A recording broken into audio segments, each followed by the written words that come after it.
Depreciation lowers your profit, but not your cash. And if that's confusing, you're in the right place. Hello, and welcome to Concierge CPA. I am Juliet, and in this video, I'm going to answer all your questions about depreciation, what it is, why it matters, and how it lowers your profit without touching your cash. It's an expense, but it's not money leaving your bank. And if that leaves you scratching your head, you are not alone. Most business owners, and let's be real, even accounting students, get tripped up by depreciation. It shows up on your income statement, eats away at your net income, but your bank balance hasn't budged. I'll explain all of that, and of course, I'll walk you through how to record depreciation in your accounting records with full examples. Plus, I'll break down why every accounting student, business owner, and investor should understand the concept and the methods of depreciation because it shows up in most, if not all, business financials. Let's do this. So what is depreciation really? In plain English, depreciation is the process of spreading out the cost of something like a computer, a machine, or even a company vehicle over the time you use it. This process reduces the book value of this tangible, something you can touch, fixed asset over the asset's useful life. It represents the gradual use and wear and tear over time. For example, if you buy a $10,000 piece of equipment, you don't expense the full $10,000 right away. Instead, you spread that cost over the useful life of the asset, maybe 5 years, and expense just a portion of it each year. That gradual spread is depreciation, and we will go over how to calculate it shortly. Why do you spread the cost over time instead of expensing it right away?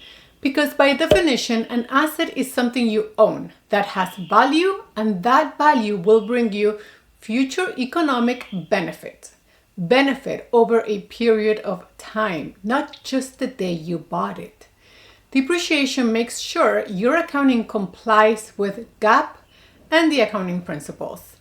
This systematic expense allocation we call depreciation is how accountants match the cost of an asset to the revenue it helps generate. This is the matching principle, and it's the heart of accrual accounting. So why does depreciation even matter? Well, because it quietly impacts everything. Your profit, your taxes, and how your business looks on paper. It's not just some accounting formality. It changes how your numbers tell your story. First, it lowers your net income. Depreciation gets recorded as an expense on your income statement, which reduces your profit, even though no cash actually left your bank. That creates a gap between your net income and your cash flow, which is why so many business owners feel confused when they look less profitable on paper, but their bank balance doesn't match. Second, it reduces your taxable income. I'm not diving into tax today, but just know, less taxable income usually means less taxes owed. So even though it's a non-cash expense, it can still improve your cash position. Third, it shows up on both your income statement and your balance sheet. You'll see the annual depreciation expense on the income statement and accumulated depreciation on the balance sheet, reducing the value of the asset over time. We will talk more about the balance sheet soon. And fourth, if you are tracking key performance indicators, KPIs, to evaluate how your business is doing or pitch to investors, depreciation plays a big role. Here's how. Depreciation lowers net income, which means your profitability on paper shrinks, even though it doesn't match the cash flows. Lower net income means your margins look thinner, even if your cash flow is strong.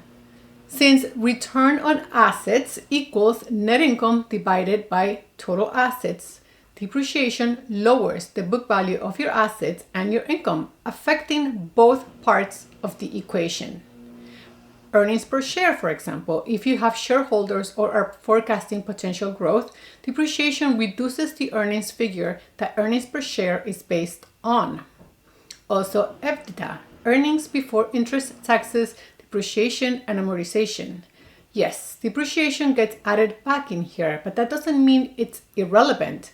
EBITDA is often used to assess cash generating potential before non-cash and financing costs. So accurate depreciation matters to make that EBITDA number trustworthy. KPIs are the story you tell to investors, lenders, board members, and buyers. If your depreciation isn't accounted for correctly, your financials could look misleading, either too strong or too weak.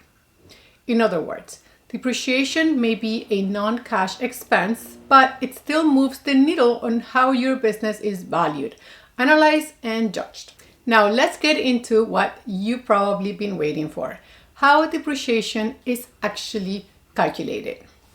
Under US GAAP, there are 4 allowable methods for calculating depreciation. These are the straight line, double declining balance, units of production, and sum of the year's digits. In this video, we are going to focus on just the 2 most common, straight line and double declining balance. Now, GAAP does give you some flexibility in choosing a method, but that flexibility comes with rules. GAAP requires that your depreciation method reasonably match the pattern of economic benefit the asset brings to your business. In other words, the method you choose should reflect how the asset actually wears down or provides value over time. Let's start with the simplest and most commonly used method, straight line depreciation. This method spreads the cost of an asset evenly over the useful life of the asset. Straight line assumes the asset's value decreases by the same amount each year over its useful life. So you're expensing an equal slice of the asset's cost every year. The formula to calculate this is the cost minus the salvage value divided by the useful life in months. The cost is what you paid for the asset. The salvage value is what you think it'll be worth at the end. And the useful life is how many months or years you expect to use it. So let's go through an example. Let's say you buy a $10,000 computer setup for your office. You expect to use it for 5 years and then donate it. Therefore, your salvage value is 0. To calculate your depreciation expense, you divide the $12,000 by the 60 months, which gives you $200 of depreciation expense per month. To record the depreciation and properly adjust the asset's net book value, you will enter the following journal entry in your ledger each month. You will debit depreciation expense for $200 and you will credit accumulated depreciation for $200. What this entry actually does, it reduces your profit on the income statement by recording an expense, even though no cash leaves your bank. It lowers the net book value of the asset on your balance sheet through the accumulated depreciation account. It helps your financials accurately reflect the asset's ongoing use and loss of value over time, in line with GAAP's matching principle. Now let's talk about double declining balance, also called DDB. This method is used when an asset loses value faster in the earlier years of its life. Think computers, vehicles, or anything that becomes obsolete or worn out quickly. Unlike the straight line method, which spreads the cost evenly, DDB gives you bigger depreciation expenses up front and smaller ones later on. For this type of assets, DDB better reflects the pattern of usage than the straight line method. To calculate the period's depreciation, we use this formula. The book value at the beginning of the period times 2 divided by the useful life. This formula provides the yearly depreciation rate, which is double the straight line rate. For example, if your asset has a useful life of 5 years, the straight line method gives you a 20% rate, which would be 1 divided by 5. The DDB method gives you 40%, 2 divided by 5. This rate is always applied to the asset's book value at the beginning of the period, not the original cost. In other words, the net book value, which is the original cost minus any previously recorded depreciation. And you stop depreciating once the asset reaches its salvage value. The basic formula for DDB, again, is book value at beginning of year times 2 divided by its useful life. So let's go through an example. Let's say you have that $12,000 asset, no salvage value, and a 5-year useful life. That means that your annual rate is 2 divided by 5. The useful life will give you 40%. So each year you apply 40% to the asset's book value at the start of that year, not the original cost, which means this is a declining balance method. So let's go through this year by year. Year 1, your beginning book value, $12,000. Your depreciation will be the $12,000 book value times the 40%. So in the first year, you will depreciate $4,800, and your ending book value will be the $12,000 minus the depreciation. It will equal $7,200. For the second year depreciation, you will grab the beginning book value in the beginning of the year of $7,200, and you will apply again that 40%, which gives you $2,880 in depreciation for year 2. Your ending book value at the end of year 2 is $4,320. Now let's move on to year 3. The beginning book value in year 3 is $4,320. To calculate depreciation for this year, you will then apply that 40% again to that beginning book value of $4,320, giving you the depreciation for that year of $1,728. Your ending book value at the end of year 3 is $2,592, and so on until the book value is close to salvage value, if any, or fully depreciated. But in real life, most businesses don't wait until year end to calculate depreciation. We record it monthly. So to do that, you will take that 40% annual rate and divide it by 12 months. Therefore, your monthly rate over the life of the asset will be 40% divided by 12 will equal 3.33%. This gives you a monthly DDB rate for this asset of 3.33%. This is the rate you will apply to the book value at the beginning of each month. To make this easier, companies create a depreciation schedule for each asset. In this example, this is what it would look like for the first year. In month 1, your beginning book value is $12,000. Your depreciation is the $12,000 times the 3.33%, which equals $400. Your ending book value in the first month is $11,600. In month 2, you begin with the same book value, $11,600. You apply your 3.33%, giving you a depreciation expense in month 2 of $386.67. You deduct that from the beginning book value, giving you an ending book value in month 2 of $11,213.33. In month 3, you start with that ending book value in month 2. You apply your rate, giving you a depreciation expense in month 3 of $373.11. You deduct that from your book value, giving you a net book value at the end of month 3 of $10,840.22, and so on. This is the schedule companies use to record the depreciation journal entry every month. Again, here is the journal entry. You debit depreciation expense and you credit accumulated depreciation every month. Amount will vary each month based on the DBD schedule we have created. This is why DDB is considered a variable depreciation expense method.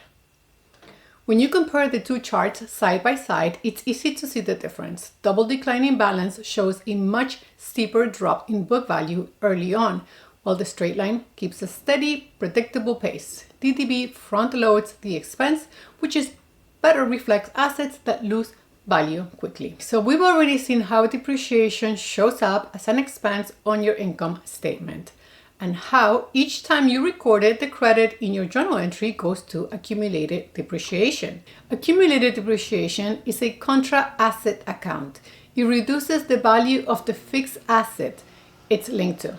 But here's the thing. Most companies don't show it separately on the face of the balance sheet. Instead, they present assets at net book value. That's the original cost of the asset minus the accumulated depreciation. So if you bought equipment for $12,000 and have recorded $2,400 in depreciation so far, you'll likely see it listed like this. Equipment net $9,600.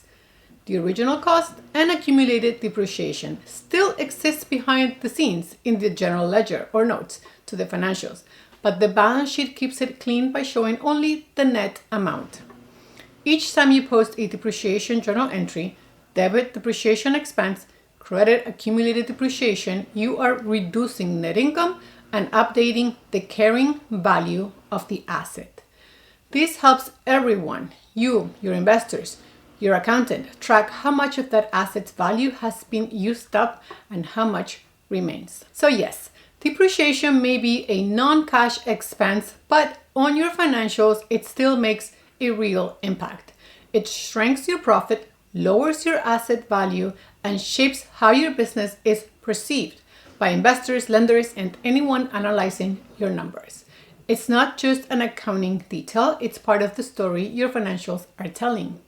And if you're a business owner or investor trying to understand your numbers, knowing how depreciation works helps you read your financial statements with a lot more confidence and accuracy. Now, for my fellow accountants, to be real, in today's world where AI can post a journal entry faster than we can open Excel, our real value isn't in data entry, it's in interpretation. Understanding why the numbers look the way they do, what they mean, and how they connect to the bigger picture, that's where we really show up. GAAP is important, yes, but if we stop at compliance, we're missing the chance to actually support better decisions. Whether you're advising clients, leading a finance team, or running your own business, knowing how to interpret depreciation means you are not just checking boxes. You are telling the story behind the numbers. So now you know what depreciation is, how to record it, and why it actually matters beyond the ledger. Thanks for watching. If this video helped you, go ahead and like, subscribe, and drop your questions in the comments below. I've got more accounting breakdowns coming your way, made for real life, not just textbooks. So see you in the next one.